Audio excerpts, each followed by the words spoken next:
Chip design requires sophisticated emulation, and it's actually implemented in various levels. So could you tell us what are the different levels of emulation that designers are taking advantage of these days? That's a very good question, because emulation space now has changed tremendously over the years. It is now handling and dealing with very early architectural solution and decision by linking virtual platform to an emulator, so that you can have virtual model, make a decision on which architecture is being selected, and then carry on all the way to an RTL. So it's used very early on IP, subsystem RTL creation, SoC RTL. That's the traditional emulation space. But also with our emulator, we also see that a lot of customers go all the way to gate level type of use model, and then they run their workload verification with RTL and with gate level, because with gate level, this is where you are the closest in fidelity to what could end up on silicon. We also see a lot of DFT acceleration run on the emulator, where you need obviously at that point a gate level to have the DFT and scan insertion being done.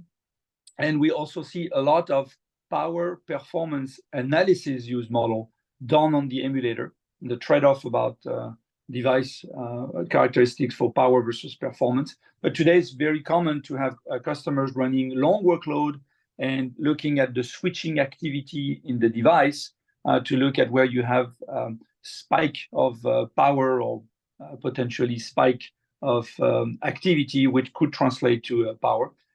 So those power and performance analyses are not today done on emulator very commonly. So there is really a long list of use models on emulators at this point. Great. Now you've just announced a whole family of this. Let's take a look at those. This is the way actually that the Veloce Strato CS emulator is scaling from a hardware perspective, and how we have transformed that scaling aspect. So we started with a blade. We no longer have a big chassis with a lot of unused space. The minimum offering is a blade. And then we grow by module. So the module is composed of 2 blades at the bottom, in the center a system blade, which you can see this blade I don't know if you can see my cursor, but the blade in the center is a system interconnect blade. And then you have 2 on the top. So you have 4 blades that are in the center interconnected by that system blade. And that composes a module. And that's the entity that is the largest entity that enters a data center, because after that, we scale them on top of it at installation. And we basically stack by 4 modules on top of each other. And that creates a tower. And this is the largest entity in height that is installed. And we scale by interconnecting by fiber optic a tower with each other. So you have in one row 4, and we can go all the way to a matrix of 4 by 4, which makes a 16 tower or 256 blade interconnected.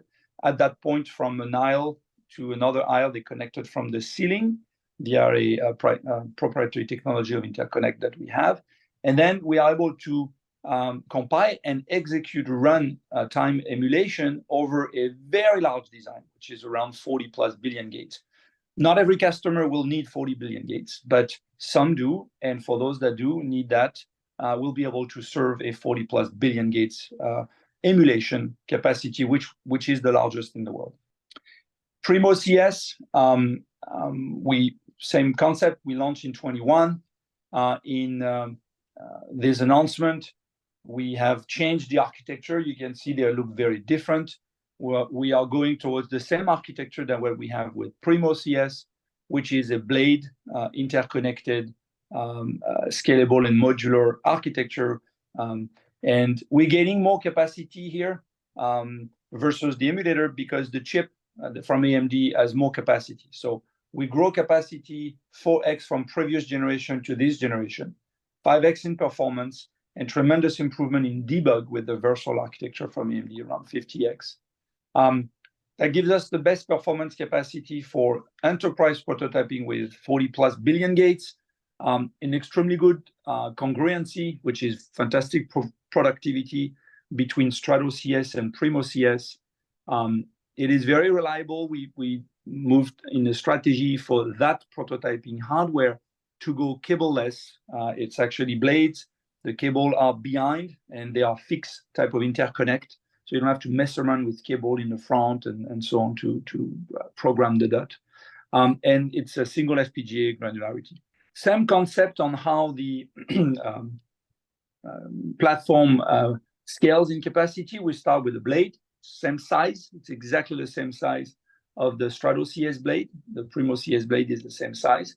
And we scale by the notion of module, similar to the previous one. So you have two blades at the bottom, a system blade interconnect, and two blades on the top. And there is the surrounding. So that module comes completely as an entity. And that's the largest entity that enters a data center. And we scale 4 modules on top of each other to create a tower. We're getting more capacity here because the chip has more capacity. So a tower of Strato is not equivalent capacity of a tower of Primo. It's about 3 times more capacity. And here we scale by an array of 3 by 3. Same concept, interconnected from the ceiling. And that gives you an equivalent capacity of 40 plus billion gates. So you can have, for the first time, an emulation chip that is 40 plus billion gates and an enterprise prototyping system that is 40 plus billion gates. Again, largest enterprise prototyping today in the market. So why are we congruent? And this is extremely important. There is a complete 100% congruency of hardware and software. So from the view that you see here, the hardware looks exactly the same. That's not by luck, it's by construction. We are reusing fundamentally a lot of the footprint of the blade, system interconnect size. There's a lot of components and architecture that are similar between the blades. However, one blade is using 16 chips of Crystal X, and the other is using 8 chips of AMD VP1902. Outside of that, there's very little hardware differences. Now, the software that you see in the center is also as consistent as you can. Everything is the same. It's actually one tree from a software perspective, except 2 things. At some point, when you place and route, which means mapping the logic to a physical chip that will accelerate, on the left, we have our place and route tool for our chip called Crystal. And on the right, you have the Vivado place and route software from AMD Xilinx, from AMD, that is VP1902. That's the only difference that we have in the software tree. So you cannot have better congruency. This is not like what the others have, where you have a software that runs on the hardware, and then you take your design and you recompile and rerun, and you have a different software tree that deals with the other hardware. Our software tree is identical. It's only one software tree. So we have improved verification throughput by 5x because it runs faster from left to the right. It's extremely easy to move between the 2 platforms because of that software congruency. It's a total cost of ownership reduction by 2. Both hardware are very data center compliant. It's air-cooled. We don't need water. I know one competitor needs water. We don't like water in the data center, and the CIO in every IT environment doesn't like water, so we don't want water. It's extremely energy efficient. The concept is cold aisle, hot aisle, cold aisle, hot aisle, which means you have a cold air in the front of the box. We suck the cold air inside the box. We compute, so therefore we're becoming hot. And then we suck out the hot air in the back of the hardware, and that aisle becomes the hot aisle, which is really the convention right now on the data center. Value proposition at the high level is very simple. From the left to the right, when you are ready with compilation and debug, your chip is in a way at a full SoC RTL. You are not spending time compiling and debugging. You need speed. You move that design to the right with the software being congruent. You run 3 to 5x faster, and it's half the cost per gate with the box on the right. So the combined, together, Veloce Strato CS and Primo CS, they deliver about 6 to 10x productivity per dollar gain to verify the chip, which is tremendous. So if we recap the value proposition, it is both Strato CS and Primo CS. As I say, we're going to try to, as much as possible, selling them together. They're faster. They execute workload 5x faster with Strato CS and 15x faster with Primo CS versus the previous generation of emulator that we had. Very reliable. The modern data center compliance is air-cooled, as I mentioned. We're following the guidance of every data center moving forward. Cold aisle, hot aisle strategy. It's extremely power efficient. And again, our footprint is cage-based and no water. We are able to scale, and we are the only one that is able to scale all the way to 40 plus billion gates. And that's because of our blade architecture, which is highly interconnectable. We don't have a performance drop when we interconnect that much. That's really the largest emulator today in enterprise prototyping in the world. Congruency was extremely important. That's one of the major things that we changed with this platform. The hardware and software congruency between those two is fundamentally the advantage here. And it's very easy to move from the emulator to the enterprise prototyping. Now let's look at the third hardware, which is the software prototyping called Veloce proFPGA CS. So if you remember, we bought the asset of a ProDesign, the proFPGA hardware offering in 21, I think it was in June. And we basically bought technology that was already selling on the market, which is what you see. And we have done very well. I mean, in this traditional prototyping or software prototyping, we have gained very good market share and have done very well versus competition. But there is a new chip of AMD, so we had to change the architecture and allow flexibility and scalability in this space, because we see a lot of customers that, to our surprise, were in desperate need for software prototyping solution for hundreds of FPGA. We thought this market was really 1, 4, 8 FPGA at a time, but we had a lot of customers that were really driving us to scalability in this space, probably because our competitor doesn't scale very well in this. So what we gain here is really due to the chip of AMD, so twice the capacity, about twice the performance, and 50 debug throughput.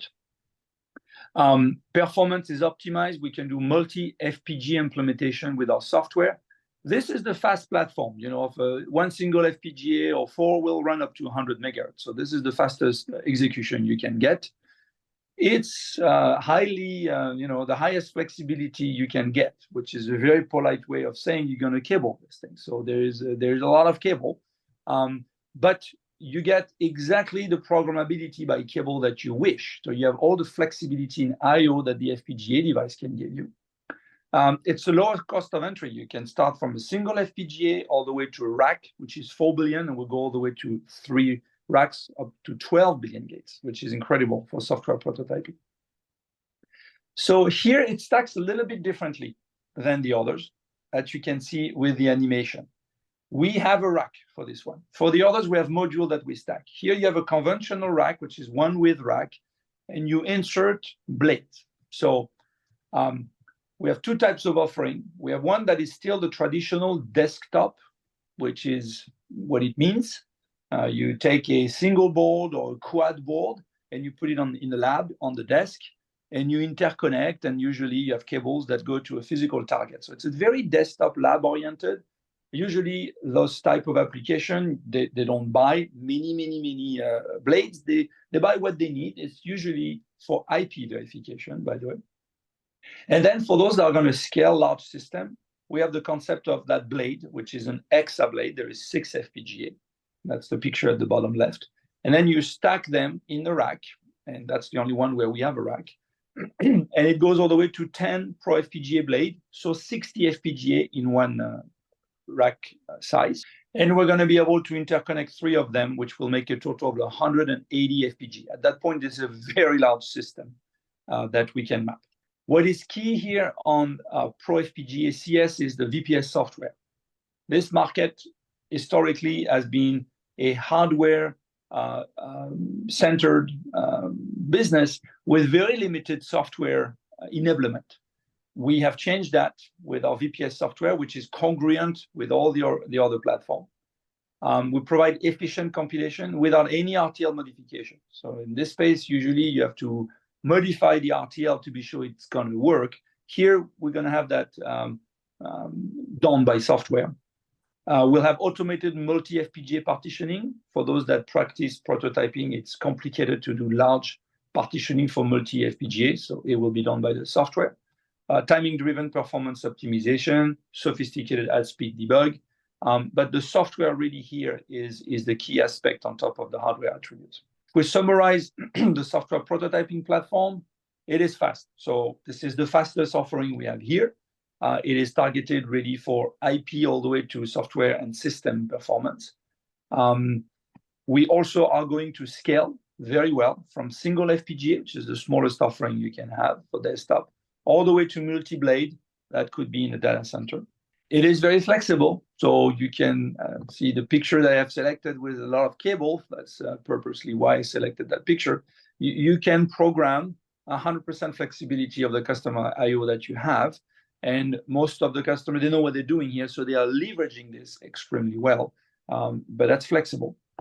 And the software is an incredible productivity environment tool that allows you to implement multi-FPGA on the hardware and debug effectively. One of the things that we were, since we had the opportunity years ago to think, how do we restructure the entire platform and make a bold move to do 3 hardware and change the software, we got to be energy efficient. We have seen the evolution of the cost of energy in different locations around the world.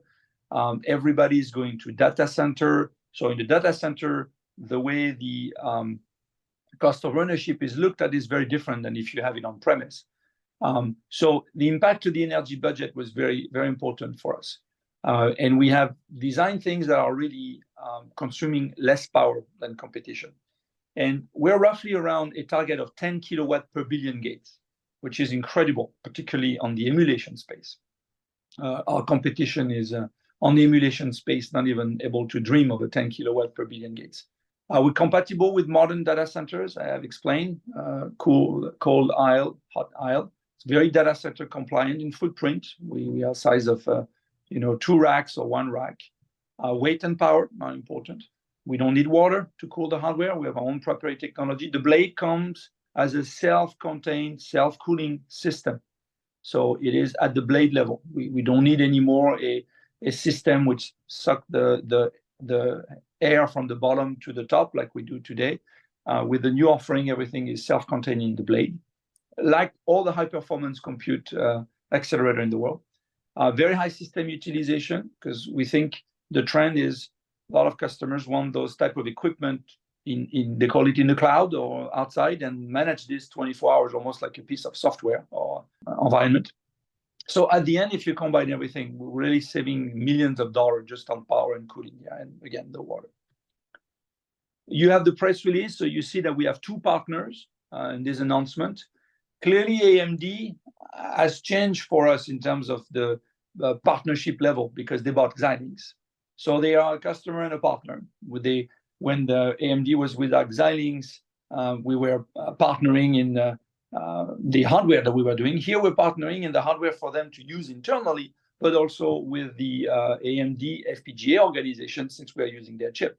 And we also have qualified the EPIC server from AMD for compilation and runtime. So we are really at the level of partnership with AMD that is the highest possible.